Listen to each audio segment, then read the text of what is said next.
we don't have hope in this world that things can be better or things can change, then what do we have? In the worst circumstance, we always want families to have hope.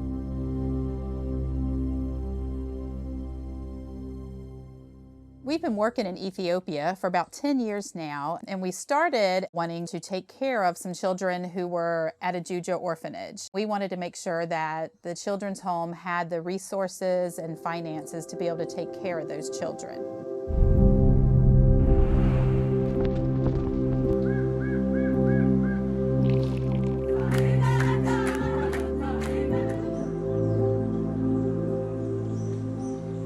From our first adoption in 2008, we had just had a pull. Our hearts were pulled towards Ethiopia, and there was so much need. And then we adopted again in 2011, and just seeing the need and seeing the circumstances that families were living in. And one of our main desires was that we wanted to see that families did not have to make that choice, that families could stay together. Oftentimes, families just needed a little bit of help to be able to stay together. This is the Teshuwa Metafari. I am working at Juja here for 10 years. So when I joined the Juja, then we have like institutional care. We focus on the institutional care, and we are doing the local adoption and the reunification program. We came on an exploratory visit, and what we found was a very competent staff that was filled with love for the children, filled with energy to fulfill the mission, but they were lacking in funding. International adoption had recently been shut down. When the government stopped that program, we get like terrible. We can't feed the kids. We can't give the good care for them. We just forced it to minimize the staff and to just give the kids to the government, because they will die otherwise if they don't get the food. So our concern was that we knew there were 13 babies still left in the children's home that didn't have proper care, and there was no funding to make that care happen. The heart and the knowledge was certainly here, but just not that help. The initial goal was to feed those 13 children, make sure that they had adequate shelter, food, everything they needed to be nurtured and to grow. We just didn't want it to be transactional. We just didn't want to send money and send money. We wanted to have a relationship. So over the years, as we've begun to rely on one another, we really have become a family. And it's been really neat just to, every time we go back, just it's like returning home again.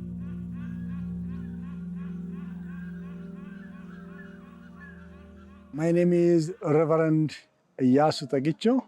I am founder of Ajuja. At the same time, this time I am executive director of Ajuja. When we start in the last 10 years, maybe 50 children's sponsorship, and not less than 20 children's or institutional care.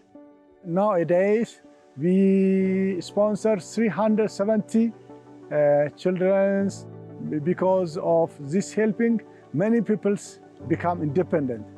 Now this is 370 children get money that is for food, for exercise book, for their healthy, for their clothing.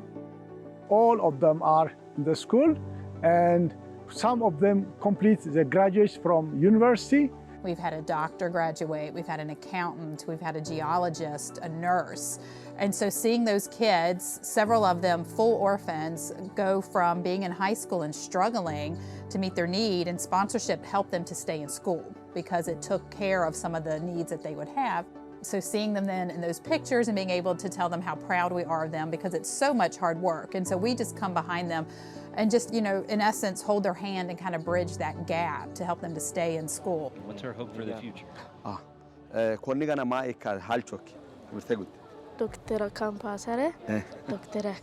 After I join the campus, I will become a doctor. Recently, we started the Building Hope initiative because we saw that so many people were needing homes and dignified homes because their homes were old and they were leaking, water was getting in, animals were getting in, women were not safe. And so a business or a person can sponsor a home in Ethiopia in our Building Hope initiative and help a family to have a dignified home. We've met families who tell the stories of living outside, that a mom from Aletachuco comes to mind, and she told me that her day consisted of begging for food for herself and her children. Then later, as the day began to close, would gather banana leaves and try to build some sort of makeshift shelter so that they would be sheltered from the rain and the elements. She said, well, before, nobody regarded me as human. And she didn't even regard herself as human. But she then boldly, confidently said, now I am human. My children are in school. My children are properly fed. I can hold my head up and look other people in the eye, and they call me by my name. And that brought me to tears to really consider a forgotten person that likely would have perished along with her children without the intervention of the sponsorship programs. It's just amazing to see, like, when care packages come in for the sponsored kids, and to see the time and care that people have put into those, or the letters that come through, or just people wanting to know, how is my child doing? And when we're able to send updates back and they get excited that their child has graduated, we don't take that lightly, because we know that people are investing, their personal funds, and they're investing their heart too. So being able to have that long-term relationship like that enables you to see that, yes, sponsorship does work. It does work. It makes a difference.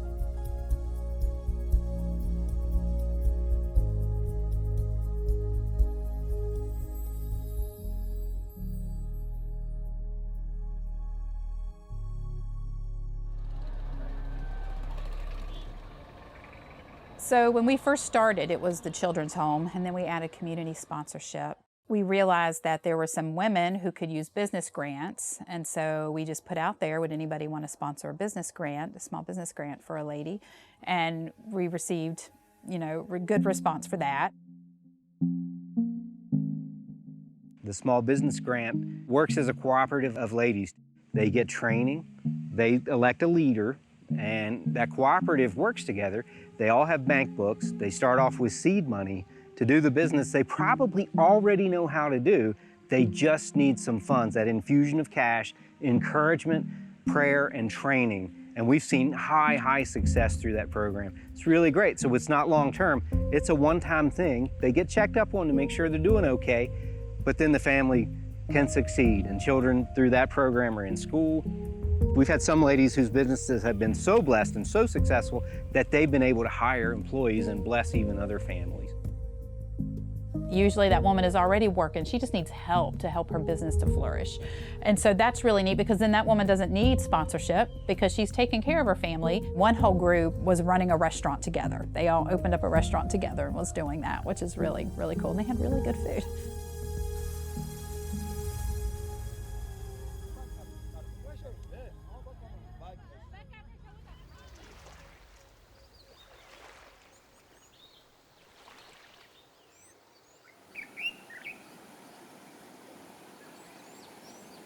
We had somebody send a donation and said they would love to help this specific community. And so I went and I met with that community, and I was like, what is your biggest need? And they said clean water.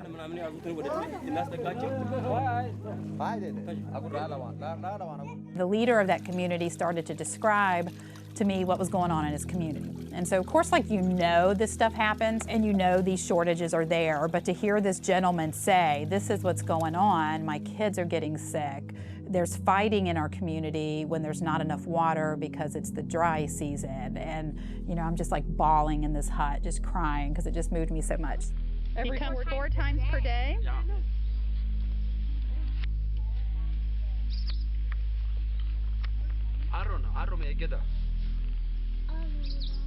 We know that waterborne illness is one of the leading killers out in the countryside. Often we find people that, because of lack of access, may be drawing muddy water during the raining season to use for cooking and drinking. And we know that can't be good for them.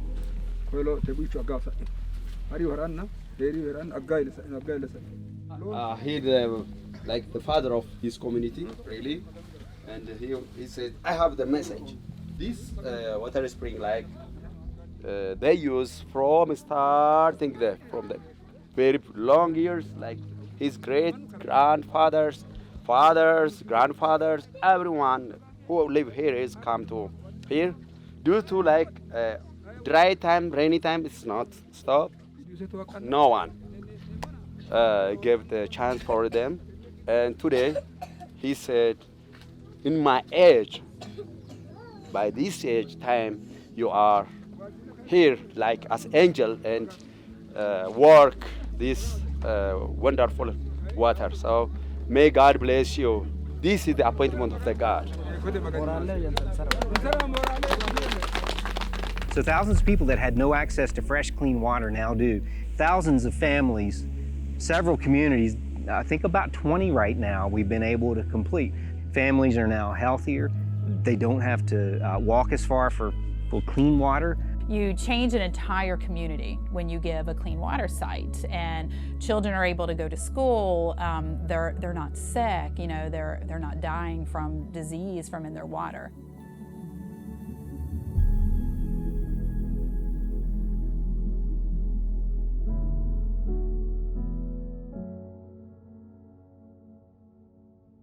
We had somebody here wanted to help prenatal care and to help babies that are born. So I speak to our staff. I'm like, is there a need? Yes, it's a huge need, which that grew up into the Elsabet initiative. Ladies who are vulnerable to perhaps maternal mortality, terrible thing, infant mortality, the rates are high.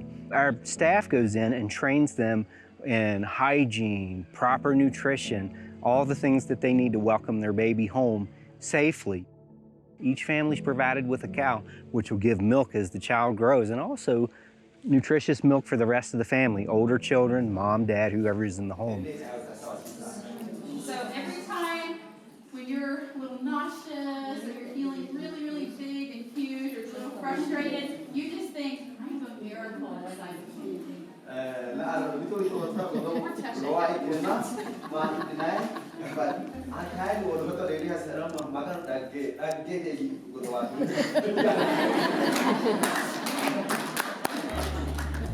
So the Elsabet initiative gives people the opportunity to invest in women and in their unborn baby. So they can sponsor a woman and her pregnancy so that she has monthly checkups, she gets monthly financial support to be able to get food, she gets a blanket and clothes for her baby. We have every community we're working in now asking us, can you do it here? Can you do it here? Because it's such a need. And that's how a lot of our things have started, is a need there and a passion here and a generosity here, just like meet in the middle. And it's like it just like comes together. Like we really don't even have to work at it. It's just a God thing. Like I can't even describe it any other way, that God puts it on the hearts of people here and there's a need there and he just matches it up.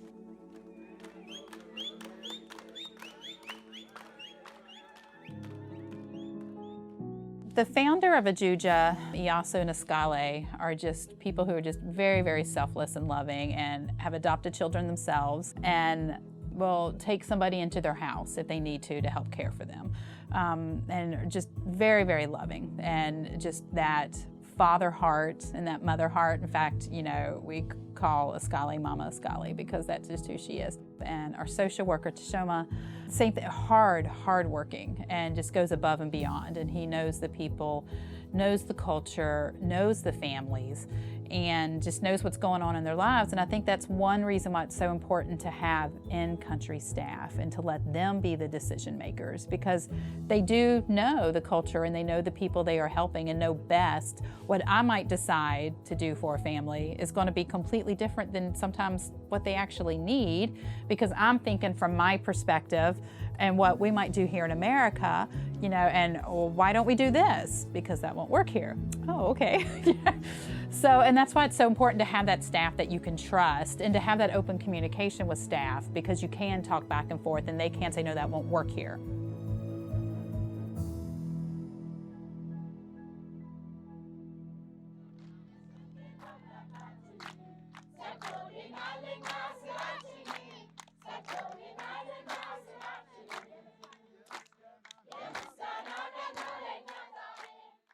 The big gift is like this wonderful compound, this house, because previously we are living the rented house for like more than 8 years without like, they are very small place, no any kind of the playground and something. We are moving like within 6 months, with 1 year, from one village to another village by finding the better place. So we are at a Jujas Children Home, and I wanted to give everybody just a taste of what it was like to come into the home and to see the children and see the nannies.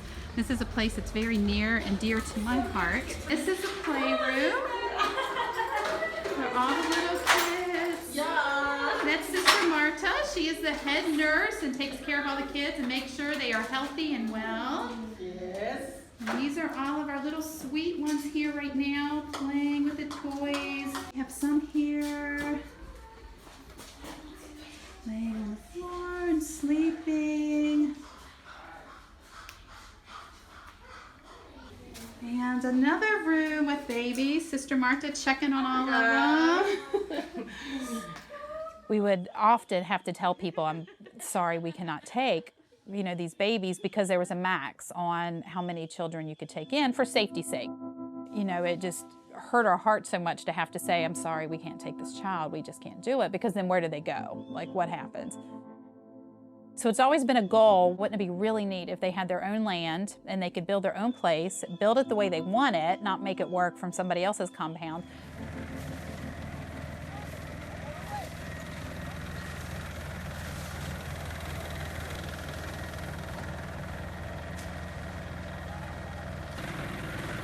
And an opportunity came for us to purchase land just outside of the city, and we were able to build a children's home that is also bigger.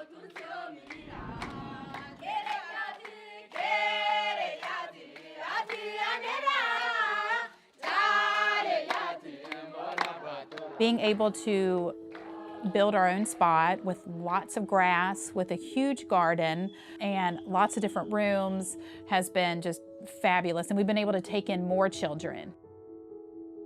Now Ajuja becomes it's a very great work here in Sidama and in country. In Sidama, Ajuja is within NGO, it becomes the first one. That means the first grade given by government also. 10 years is miracle for us, miracle for Ajuja. Like when we start working before 10 years, we start like having 5 staffs. Right now we have like more than 37 staffs.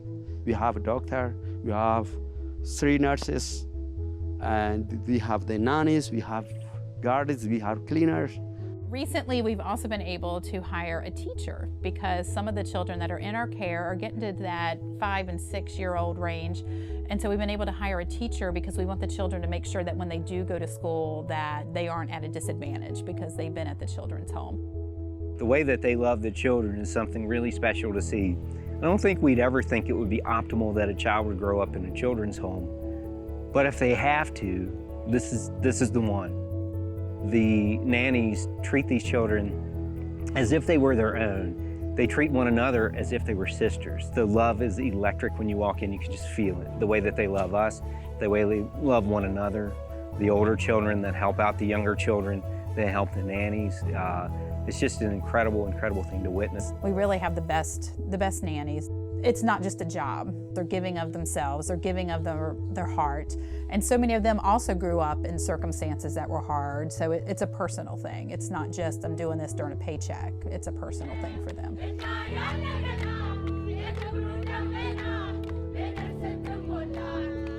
So the exciting thing in our 10-year anniversary is that we have been able to purchase additional land and to be able to start the building of a school. So it's going to be called Tesfa School, which Tesfa means hope. And it'll be a school for the surrounding community that's around Ajuja Children's Home. And we are super excited about that. The community will be involved. We'll give scholarships out and take care of a lot of the funds, but then the community will also pay a little bit to go. So they're also invested into the school. And we are just really, really excited about that. Like it's very humbling that we get to be used in this way, and that people trust us with their funds, you know, and trust that we're doing what we say we're doing with their funds. You know, we have great advocates who will go on a trip and they'll go home to their hometown and start sharing, and just seeing those people come together and to say, this is important, let's all come together and build this woman a house, or let's all come together and fund this water project. It's just really neat. It warms our heart. It warms our staff's heart in Ethiopia, because they don't take it lightly that people send money, you know, to them as well. They know that it's a sacrifice for people here as well. And so we're very grateful for all the donors we have and for people partnering with us, whether it be, you know, working with the pregnant moms or a Juja children's home, you know, being a formula partner, you know, from the person who gives $5 a month to the person who gives much more. We know that every single one of those gifts costs somebody something. They're, you know, sacrificially giving a lot of times, and we're very appreciative. So many things have gone on here that couldn't go on without, number one, the blessing from God. His hand moves people to donate, and it empowers the Ajuja staff to do what they do so incredibly well. So we've been blessed, encouraged. We couldn't have imagined that things would have grown to this point in just a short 10 years. And we just say thank you to God and thank you to all the generous donors. Here we represent Ajuja, we represent Sidama, we represent Ethiopia. So Sidama loves you, Ethiopia loves you, whole country loves you. Thank you very much for everything. God bless you. Thank you.